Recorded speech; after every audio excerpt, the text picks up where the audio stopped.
السلام عليكم ورحمة الله وبركاته. الحمد لله وكفى والصلاة والسلام على رسول الله وعلى آله وصحبه أجمعين، أما بعد. فأعوذ بالله من الشيطان الرجيم. بسم الله الرحمن الرحيم. قاف والقرآن المجيد بل عجبوا أن جاءهم منذر منهم فقال الكافرون هذا شيء عجيب أإذا متنا وكنا ترابا ذلك رجع بعيد قد علمنا ما تنقص الأرض منهم وعندنا كتاب حفيظ بل كذبوا بالحق لما جاءهم فهم في أمر مريج أفلم ينظروا إلى السماء فوقهم كيف بنيناها وزيناها وما لها من فروج والأرض مددناها وألقينا فيها رواسي وأنبتنا فيها من كل زوج بهيج تبصرة وذكرى لكل عبد منيب ونزلنا من السماء ماء مباركا فأنبتنا به جنات وحب الحصيد صدق الله العظيم.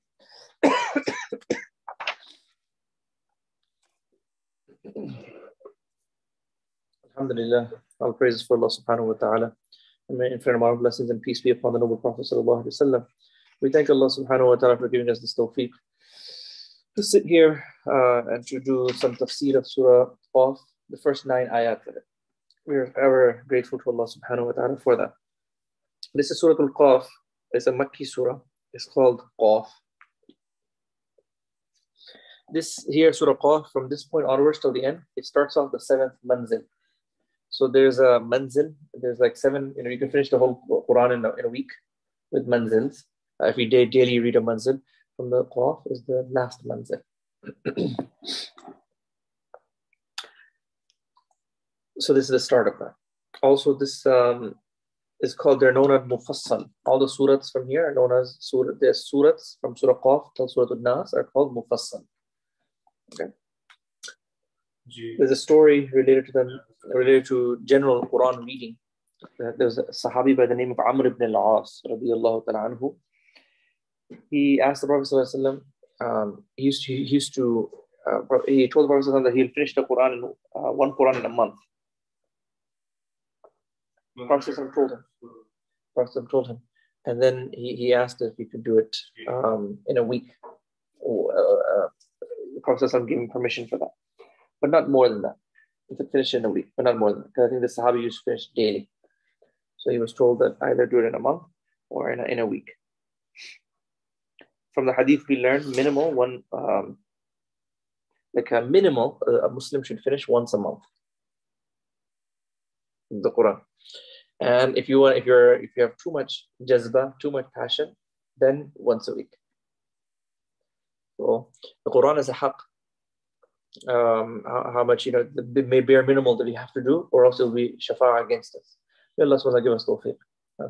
We should, one of the things I was envisioning, maybe we should have like Quran reading sessions. Why do we do Khatm Quran only when people pass away from this world? We should have some type of setting, we can encourage one another.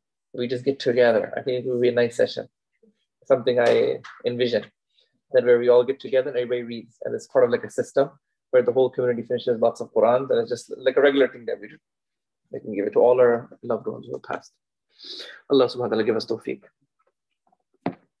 Then these surahs are called Mufassal. Then between these Surah Qaf, Surah Nas, some of them are called Tiwal, some of them are called Awsat, some of them are called Qisar.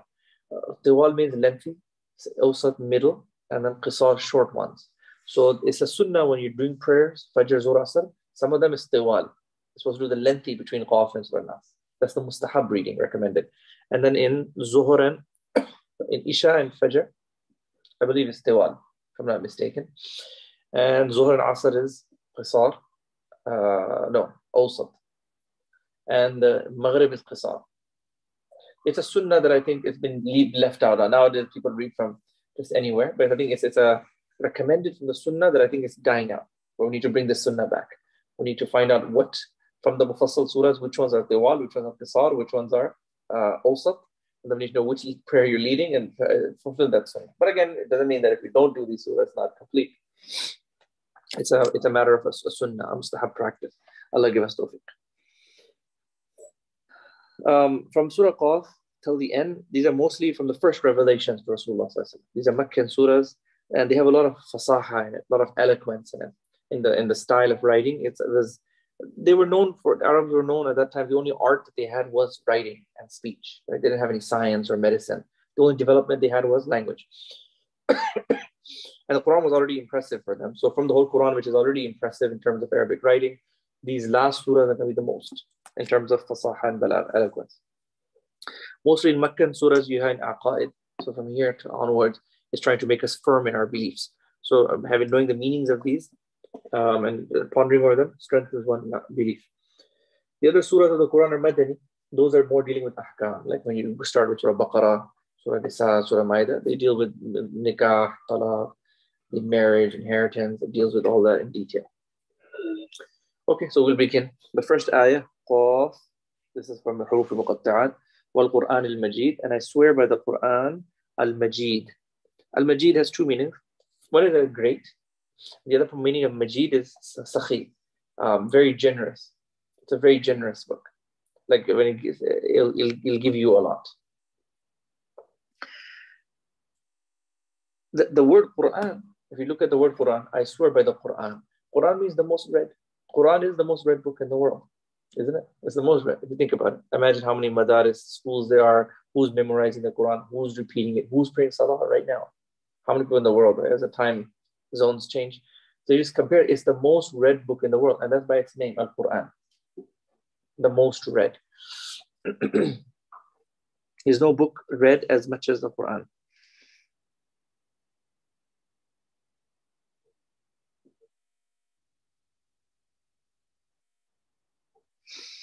The shuyukh say that this is the best form of dhikr. Dhikrs are great. Muraqabah, there's the different types of La ilaha illallah. We have the virtues mentioned in the revelation. But they say, hands down, the Quran is the highest form of dhikr in the world. And, it's really revolutionary that you do this dhikr, the reading of the Quran, it's the most highest form. May Allah subhanahu wa ta'ala increase us our rizq of Quran. Then when it says, I swear by the Quran, that's great and that's sakhi. This is an oath. And normally in the Arabic language, when you have an oath, there's a jawab al-qasam. There has to be a response to the oath. Like I said, I swear by time, very human beings are in loss. Here, the answer to the qasam is not there. But the next verse is hint us, put us on the right track. This Quran is magnificent. The second verse, Bal ajibu, rather they wonder. And ja'ahum mundirun minhum, that a warner has come to them from them. فَقَالَ الْكَافِرُونَ, and the disbelievers say, هَذَا شَيْءٌ عَجِيبٌ, that this is a strange, wondrous thing. بَلْ عَجِبُوا أَنْ جَاءَهُم مُنْذِرٌ مِّنْهُمْ, they're shocked that a warner comes to them from them. The mushrikeen of Makkah, they were shocked that, Prophet ﷺ comes from us. So the Quran is saying, they're saying, he comes from us. They're shocked. هَذَا شَيْءٌ عَجِيبٌ, this is strange.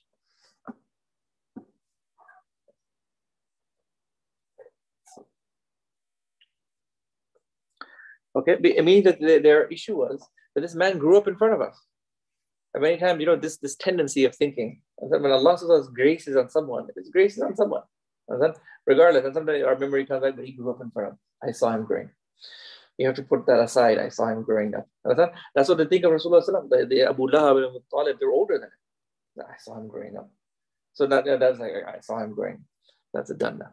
This shouldn't be done there. Fadl of Allah SWT. Risala is his fadl of Allah SWT. Being Ahl Quran. So this would got in their way. And also got in their way as a human being. Why is he human? So all the prophets were human. They were kamil insan. They were perfect humans. So that you can follow. So that a human being, he'll wake up every morning. He'll get married. He'll eat. He'll do everything that like everyone else does. So that you can, have an easy time relating to him. So the kuffar used to be in shock because of this. Then the next verse, إِذَا مِتْنَا وَكُنَّا, that they would say, do we die and we become dirt? ذَلِكَ رَجْعٌ بَعِيدٌ. That is far from understanding. It's so far stretched. We're going to turn dirt. We're going to die. We're going to turn into dirt. Then we're going to come out far stretched. Kuffar, as they would say that. This is a far stretched idea. But what they need to reflect upon is that, even our coming into this world is not with our choice, is it? Right? Even when a woman has her baby, right? It's not with choice. They're not sure if you're going to have a baby or not. All of a sudden a woman conceives. And then you come into this world, what color, what background, what status is your family going to have? We have no say in any of that. And then as we grow up, and then what choices do we have? And then, so we can see that the Creator is putting us in a particular. So since we can see our creation and how we got here, there was no choice involved. You can deduce from that that when you're going to go from this world, you're also going to have no choice involved. Also, you can see that the power of the Creator. Then the next verse. قَدْ عَلِمْنَا, verily we know مَا تَنْقُصُ الْأَرْضُ مِنْهُمْ. We even know what the earth decreases from them. What the earth decreases from them. Like when Mushrikeen in Makkah, when they used to look at all the graves, like millions of people, what has happened on the earth? Famines, people have died, right? They're all on the earth. It's been such a long time. So they're becoming to dust. So does the Creator know them? Like, sometimes there's even graves where they put some body in that turns into dust. They put another body over because they have lack of space. So Allah was saying here, قَدْ عَلِمْنَا, we know مَا تَنْقُصُ الْأَرْضِ. What the earth is, as it's eating up the bodies, how it's decreasing. Human beings are decreasing their bodies, they're becoming to dust. We know the level of decrease there. وَعِنْدَنَا كِتَابٌ حَفِيظٌ. And in case you think we don't know, وَعِنْدَنَا كِتَابٌ حَفِيظٌ. We also have Lawh Mahfuz. Lawh Mahfuz also has that stored anyway. It's like giving you two ways to relate to it. They said, we know, our ilm is such that we know what the earth is taking in. وَعِنْدَنَا, and we also have Kitabun Hafiz. We have the preserved tablet where everything is preserved. What is, was, and will be before we even created the creation. This is the power, right? He first created the pen and he wrote down everything that's going to be, all the revelations, the people. This is his power. We're just playing it out because we have to go through our tests and reach our final destinations. So Allah subhanahu wa ta'ala knows. Also, the scientists tell us that in the human body, there's a lot of air and lots of water. There's a lot of actually emptiness within us. If you take all the emptiness away from within us, like there's a lot of empty space filled with gaps that are filled with air and water. If you remove all of them, a human being actually fits on the palm. So that's our existence, that fits on a palm. Okay? If you remove all the air and water. Yeah. The other is, if you think of what are we created from? An impure liquid. Also, then look at our Creator, how magnificent He is, and then how great He is. That should also, tell us how we have to be submissive to Him. It only suits us submitting to Him, to such a powerful Creator. Look at who we are in comparison to Him. So, it mentions in one riwayah hadith that when the people become dust in the grave, there is a certain part at the end of their back. What do we say that in English? Ajabul dham. At the spine, towards the end of the spine, there's some part of the bone that's preserved. So Allah SWT has given order to that part that doesn't turn into dust. Just that part remains. It's Allah's hukam. And then that's again, ajib. Allah SWT wanted that could have also turned into dust. It's far from Allah SWT to turn everything back. It's everything is possible. It's just His nizam. He's just creating different things, and He has wisdom in everything that He does. So in Arabic, it's called the ajib with them. Then the next verse, bal kadhabu, rather they deny the truth. These mushrikeen of Makkah, they deny the truth. Lamma ja'ahum, when it comes to them, fahum fi amrim marij. So they are in a confused state. One thing we can learn just from the apparent of the word, that when the truth comes to you and you reject it, then the punishment of that, the dunyavi punishment of that is confused state. And it's our arrogance that stops us from the truth. So when you do that, if you did that, then you're going to be in a confused state after that. So Allah mahfazna, Allah SWT protect us from it. Give us a braveness to accept the truth. It's the best thing to do. Also, for a person to connect with his Creator, and Allah SWT says in the Quran that afalam wa fi anfusikum, in yourselves. If you want to know your Creator, all you have to do is look in yourself or look outward. If you look at yourself, your body, the way it functions, you know your Creator. Afala tubsirun, why don't you ponder in your own nafs? Also, if you go fis sama, the next verse, fis sama, if you look in the creation, you'll come back to the Creator. So Allah subhanahu wa ta'ala give us that insight, that tawfiq to do so. Then it says, أَفَلَمْ يَنْظُرُوا, the next verse, don't they look into the heavens, فوقهم, above them, كَيْفَ بَنَيْنَاهَا, how we've constructed it, وَزَيَّنَّاهَا, and how we fashioned it, وَمَا لَهَا مِنْ فُرُوجٍ, and there's no cracks in it. Then the 7th verse, وَالْأَرْضَ مَدَدْنَاهَا, and the earth, we have spread it out and cast on it firm hills and caused to grow therein every kind of delightful thing. مِنْ كُلِّ زَوْجٍ بَهِيجٍ. When Allah SWT first created the creation, it wasn't inhabitable by human beings. It was shaking. And to put the mountains in there to make it firm. And then He put in it all types of fruits, delights. Allah SWT could have given it just basics. The world is a prison for the believer anyway. We don't deserve any delights. But He didn't leave it like that. He gave us different kind of fruits, different kind of foods and temperatures, and He's just allowing us to really enjoy even our stay here. Although for a believer, what is this world? A prison. But even in your prison, look what kind of service we are receiving here. So all these delights, and then it says the 8th verse, tabsiratan, as a source of vision. There are two words. One is basirat and one is basarat. Basarat is to see with the eye, and basirat is to see with the heart. Tabsiratan is a reference to basirat, that this is something that you need to think deeply about. Tabsiratan wa dhikra, that this Quran or what we're telling you is a tabsira, is a deep insight and a reminder. Likulli abdin, for every servant who turns to Him for guidance. Abdin munib. If you're a servant who turns to Allah subhanahu for guidance, and we do in our salat when we say Ihdina sirat al-mustaqim, we should make that sincerely when we say Ihdina sirat al-mustaqim. Turning Him for guidance, then these are all going to be great deep insight and a reminder. We know that you know the Creator by knowing the creation. By analyzing the creation of Allah subhanahu wa ta'ala, you can know the Creator through it. Although unfortunately, sometimes in these types of secular settings, people do look at the creation as all to avoid the Creator, right? They kind of explain everything in a certain way that you want to say it, but don't get reminded about your Creator. It's got nothing to do with the Creator. It's just got to do with things. But we need to look at the creation and think about the Creator. And the last verse for today. وَنَزَّلْنَا, and we sent down مِنَ السَّمَاء, from the skies, مَاءً مُبَارَكًا, blessed water.